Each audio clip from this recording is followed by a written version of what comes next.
नीट झाला बरं ओढून. तर बावधन खिलारमध्ये आपल्या सर्वांचं स्वागत मित्रांनो. आता सध्या आपण दावडी रेणुशी वस्तीवर आहोत आणि एक नामांकित अशी जातीवंत खरीद झालेली आहे. तर बाबांचा अनुभव पहिल्या जुन्या काळातला आणि त्यांच्याकडून जाणून घेऊन. नमस्कार बाबा, आपला परिचय करून द्या. माझं नाव विठ्ठल पांडुरंग रेणुसे, मुक्काम दावडी तालुका जिल्हा सातारा.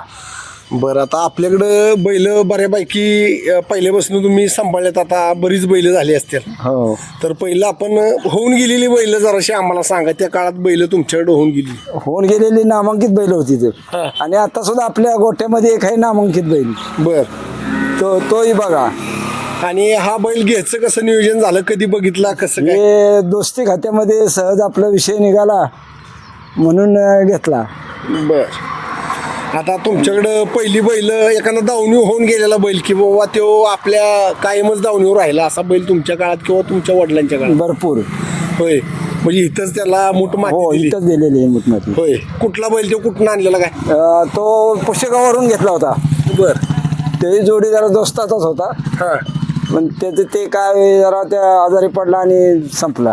किती वर्ष होता बैल आपल्याकडे? आपल्याकडे बैल होता की 2 वर्ष. 2 वर्ष होता.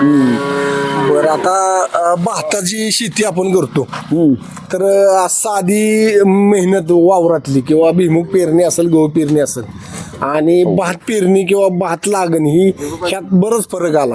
हो. तर ती शेती कशी केली जाते ती थोडीशी सांगा. भाताची शेती म्हणजे प्रथम रोप टाकलं जातं. हा, कमीत कमी 26-27 दिवसात रोप लावा येतं. बर, रोपाचे लागण करताना आपण प्रथम जमिनीची मशागत करतो. रोप काढायचं, चिखल करायचा बैलांनी, प्रथम नांगरायचं, मग ते पाटण मैदान सपाट करायचं, व्यवस्थित तिथल्या तिथं करायचं आणि मग भात लागण करायची, जेणेकरून पाणी त्याच्यामध्ये साठून राहिलं पाहिजे वावरात. असं त्याचे त्याचं नियोजन करूनच त्याच्या पद्धतीनं ती शेती केली जाते. बरं, आता बैल आपण इकडं मोठी का घेऊ शकत नाही किंवा मोठी चालतात का बैल? मोठी बैल चालतात, पण त्यांना इथं जन्म झालेला असावा. बारीक खचरा असल्यामुळं खचरातून चालताना जरा मोठ्या बैलांना त्रास होतो. आणि बारक्या बैलांचं कसं हे चोट दिवशी निघून जातात बर सुरसुर. बरं, आता मगाशी तुम्ही सांगितलं की बाबा बैल भेला नाही पाहिजे. पाण्यात नांगरताना बैल भेट नाही. जरा पाणी हल्लं की बैलाला भीती वाटते. बेकार बैल नवीन असतील ते भेटतात. म्हणजे ती एक काळजी घेताना बैल आपण ती काळजी घेतली पाहिजे, बुजीर नसावा. बरं, आता साधारण आता हा आपण बैल आणलाय, आता त्याला कसं जुळल का, त्याला काय तुमचा अनुभव सांग? आमचा अनुभव सांगतोय की ह्या जातीत बैल शक्यतो 1 नंबर मध्ये चालते. ते लहान नाही, जास्त मोठा नाही, मध्यम. त्यामुळे यांचा काय प्रश्न येत नाही. बरं, आता तुमच्या काळात होऊन गेला मगाशी म्हणला बैल हिरा, कुठला बैल? हे काय हा एक हिरा आणि अगोदर एक होता हिरा म्हणून. बर, अशीच दाटी होती. बारीकसा बैल पण कडील बैल. हा. बरं, आता बैलाचं काय बघितलं जातंय? आपण समजा बैल घ्यायचं झालं तर आता ह्या बैलात आणि ह्या बैलात काय तुम्ही असं सामने केलं? बैलाचं काय बघितलं जातं? प्रथम नक्कीला बैल कसा काळा झारा असावा, जेणेकरून खड्याला दम काढणारा. आणि ते गाजरी नक्की जी असते का नाही, ते खडा धरतो, एवढंच होतं. बरं, आणि त्याला पत्रे वगैरे केले तर? पत्र्या केले तरी शक्यतो भाताच्या चिखलामध्ये पत्रीमध्ये खर बसती. त्यामुळे पत्र्या शक्यतो नसाव्यातच चिखलात. म्हणजे बैलाला इकडे पत्री मारलीच जात नाही? मारली जाती, पण भात लावणीत शक्यतो नाही. असेल तर उतरवतो उलटे. होय. जेणेकरून ते मऊ झालेलं असतं आणि त्याच्यात ते खर शिरती. बरं, आता ही तुम्ही माहिती सांगितली, आता ह्या नवीन पिढीला जमल काही चालवाय? आता नवीन पिढी बघते, करते, काय आवडीवर आहे नवीन पिढीच्या. होय, त्याच्यात काय. आणि नव्या पिढीला काय सांगाल? बैल सांभाळली पाहिजे, आता काय अडचणीत जात नाही ट्रॅक्टर किंवा वाहनं? नव्या पिढीला हेच सांगणं की बैलाशिवाय ट्रॅक्टरची आणि बैलाच्या मेहनतीत जमीन आसमानचा फरक आहे. बैलाची मेहनत कशी कड कोपरा व्यवस्थित होतो. आणि आमच्या कोकण साईड ह्या भागाला आहे ना, बारीक वावर असल्यामुळं कड कोपरं ट्रॅक्टरला घावत नाहीत. पण आजकाल काय होतंय ट्रॅक्टर बैलवाड्याला भीती जमत नाही. काय काय बैलवाडा असा आठाने असला की त्याला जमत नाही कोपरं घ्यायला. तर तुम्ही कसं घ्यायचा ती त्यावेळेस?